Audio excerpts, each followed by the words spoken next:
آخر میں میں چاہتا ہوں کہ سرزمین جاپان سے آپ کا تعلق ہے، تو جاپان کی لینگویج تھوڑی اگر آپ بول لیں، اسلامی کو تعلیمات آپ کس طرح وہاں پہ پریچ کرتے ہیں، اگر ہمارے ناظرین کو تھوڑا سا بتائیں، سر اس کا ترجمہ بھی بتا دیجیے گا۔ جیسے بسم اللہ الرحمن الرحیم، جی آمانے جی فقاکی اللہ نمینہ نہیں ہوتے، یہ جپنیز ترجمہ ہے، شروع اللہ کے نام سے جو بڑا مہربان ہے، رحم فرمانے والا ہے۔ اب جس طریقے سے اگر ہم آداب، ہم سلام عرض کرتے ہیں ایک دوسرے کو، السلام علیکم ورحمۃ اللہ وبرکاتہ، جو اس میں اسلامی آداب میں جو وہ ہے، وہ کسی میرا خیال اور کسی ممالک لینگویج میں وہ چیز نہیں آتی ہے۔ ایک دوسرے کو سلام بھیجنا، رحمت بھیجنی، اللہ تعالیٰ کا کتنا خاص فضل و کرم ہے، ہمیں السلام علیکم ورحمۃ اللہ وبرکاتہ۔ اسی طریقے سے لینگویج میں صبح کا سلام، دوپہر کا سلام، شام کا سلام الگ الگ ہے۔ صبح کا سلام اوہایو گوزائیماس، دوپہر کا سلام کوننیچیوا، شام کا سلام کومباوا۔ آپ کیسے ہیں سر محسن صاحب؟ اکاگا دس کا، اوگینکی دس کا، آپ خوش ہیں؟ آپ کہیں گے ہائی گینکی دس، یس ہم ٹھیک ہیں الحمدللہ جیسے۔ لیکن اسلام نے کیا ہے؟ الحمدللہ ہے جی، شکر الحمدللہ۔ تو آپ کیسے ہیں ہے جی؟ تو اسی طریقے سے لینگویج جو ہے، اور سب سے دیکھیں مشکل ان لوگوں کے لیے ہے جو کوشش نہیں کر سکتے، جی بالکل۔ جو کوشش کرتے ہیں ان کے لیے کوئی مشکل نہیں ہے۔ باقی پاکستانی قوم ایسی ہے کہ ہم دنیا کی کوئی بھی لینگویج ہو اس کی پروناؤنس بڑی جلدی جو ہے وہ اس کو کر دیتے ہیں، یہ واحد قوم ہے پاکستان الحمدللہ۔ تو اس لیے ہمیں کوئی بھی زبان ہو، میری اپنی جو ہے، اپنا جو ہے یہ ہے کہ الحمدللہ ہم دعوے سے کہہ سکتے ہیں دنیا کی کسی بھی کوئی بھی لینگویج ہو، میں 3 مہینے میں الحمدللہ اس کو سیکھ سکتا ہوں۔ تو اس لیے جاپنیز جو ہے، خود جاپان ملک بہت اچھا ہے، جاپنیز خود بہت اچھے ہیں، بہت ہی وہ قوم اچھی ہے، اگر وہ کلمہ پڑھ لے تو ہم سے زیادہ اچھے ہو جائیں گے۔ لیکن کیا ہے، شعور نہیں، ہم اگر حضور کی امت کی طرف دیکھیں تو سب سے اچھے ہم ہیں۔ اگر اس طریقے سے بات کریں تو ہم امت محمدی کے سب سے اچھے مسلمان ہیں، ہم ہیں اگر ہم عمل کر لیں۔ ہاں اب دیکھیں امت ہے، جب حضور نے فرمایا کہ میری امت جو ہے وہ سب سے زیادہ اچھی امت ہے، کل قیامت کے دن بھی سب سے پہلے جو ہے، ساری امتوں سے پہلے حضور کی امت جو ہے وہ داخل ہوگی جنت میں۔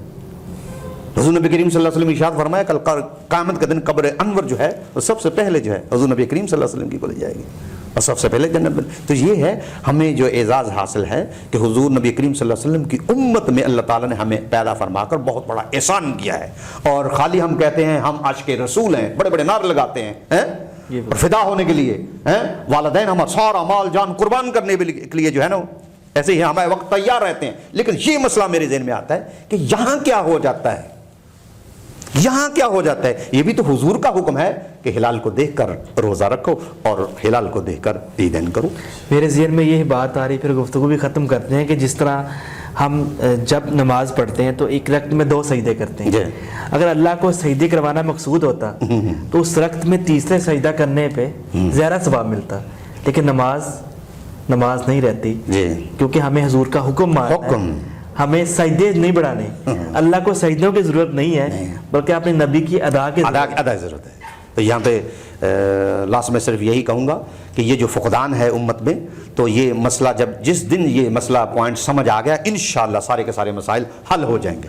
یہ یہود و حنود کا جو ہے طور طریقہ ہے کہ 8 گھنٹے یا 6 گھنٹے وہ چاند کو دیکھ کر جو ہے وہ اس طریقے سے جو ہے وہ کرواتے ہیں، یہ اعلان غلط ہے۔ لہٰذا تمام آج سے ہماری ریکویسٹ ہے، آپ بھی اپنے پروگرامز میں یہ ضرور بتائیں کہ چاند کو نہیں بلکہ ہلال کو دیکھنا ضروری ہے، نہ کہ چاند کو۔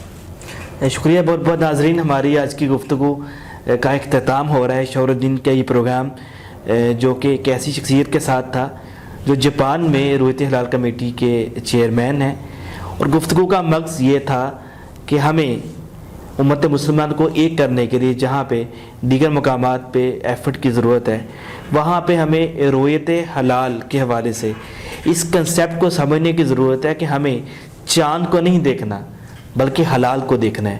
اب وہ حلال کب بنتا ہے، ہم اسے ننگی آنکھ سے کب دیکھ سکتے ہیں، اور کیا حلال کو دیکھے بغیر عید ہو سکتی ہے، اور کیا ایک علاقے میں اگر عید کی جا رہی ہے یا چاند نظر آ گیا ہے حلال کی فارم میں، تو کیا اس کے بہا پہ دوسرے علاقے میں بھی عید ہو سکتی ہے۔ سرزمین جاپان میں اسلامی تعلیمات کو عام کرنے میں کس طریقے سے کردار ادا کیا گیا اور کیسے کیا جا رہا ہے. آج وہاں پہ 200 سے پلس مساجد ہیں, وہاں کے مسائل کیا ہیں, ان کا حل کیا ہے, اس پہ بات ہوئی. اس دعا اور یقین کے ساتھ کہ ہم امت مسلمہ کو ایک کرنے میں اپنا کردار ادا کریں گے اور ہم سب مل کے اس پروگرام کو آگے شیئر کریں گے اور امت مسلمہ کو یہ بتانے کی کوشش کریں گے کہ ہمیں حضور پاک صلی اللہ علیہ وسلم کی ذات اقدس کی تعلیمات کو عام کرنا ہے, لیکن سنتوں کے ساتھ. بالکل ہمیں سنتوں کو ماننا انشاءاللہ. ہے. ہمیں 2 رکعت نماز اگر پڑھنی ہے اور ایک رکعت میں 2 سجدے نہیں کرنے, اس لیے 2 سجدے کرنے ہیں کہ آپ صلی اللہ علیہ وسلم نے 2 سجدے کیے تھے. بس اگر ہم اللہ کو سجدے ریکوائرڈ ہوتے یا سجدے چاہیے ہوتے تو تیسرے سجدے پہ زیادہ ثواب ہوتا, لیکن اللہ کو سجدے نہیں چاہیے. اللہ کو اپنے محبوب کی ادا چاہیے, اور اس ادا کے لیے ہی ہمیں اس پروگرام کا ہم نے آغاز کیا, اور شعور بھی یہی ہے کہ ہمیں حضور کی سنتوں پہ عمل کرنا ہے. حضور پاک صلی اللہ علیہ وسلم نے جو فرمایا وہی برحق ہے. قیامت آئے گی. یہ دنیا کا نظام اس طریقے سے چل رہا ہے کہ بالآخر ہمیں اس طرف جانا ہے. اس دعا اور یقین کے ساتھ کہ آپ اس پروگرام کو آگے شیئر کریں گے, اجازت دیجیے اس یقین کے ساتھ کہ ہم دوبارہ ایک نئے پروگرام میں شامل ہوں گے. لیکن یاد رکھیے گا, ہمیں ہر عید پر, ہر رمضان میں صرف چاند کو نہیں دیکھنا بلکہ حلال کو دیکھنا ہے. اجازت دیجیے, اللہ حافظ. یا حبیبی یا رسول اللہ, یا حبیبی یا رسول اللہ, یا حبیبی یا رسول اللہ, یا حبیبی